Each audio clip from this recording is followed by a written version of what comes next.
September 11ஆம் தேதியான இன்று மகாகவி பாரதியார் அவர்களின் 103வது நினைவு தினமாகும். அவரது நினைவு தினத்தை சிறப்பிக்கும் வகையில் சிறப்பு விருந்தினராக கலந்து கொண்டு விழாவை சிறப்பித்து கொண்டிருக்கும் பல்லாவர சட்டமன்ற உறுப்பினர் மதிப்பிற்கும் மரியாதைக்கும் உரிய அண்ணன் இ. கருணாநிதி எம்எல்ஏ அவர்களுக்கும் சேவை ரத்னா மற்றும் மக்கள் விழிப்புணர்வு இயக்கத்தின் தலைவரான ஐயா சந்தானம் ஐயா அவர்களுக்கும் மற்றும் இவ்விழாவில் கலந்து கொண்டிருக்கும் அனைவருக்கும் எனது இனிய காலை வணக்கத்தை தெரிவித்துக் கொள்கிறேன்.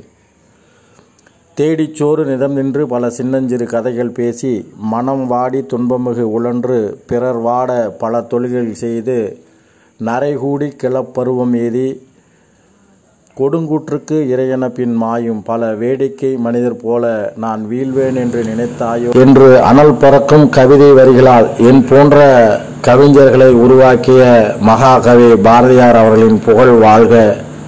மற்றும் இந்த வாய்ப்பை ஏற்படுத்தி கொடுத்த அனைவருக்கும் எனது நெஞ்சார்ந்த நன்றியை தெரிவித்துக் கொண்டு விடைபெறுகிறேன். நன்றி, வணக்கம்.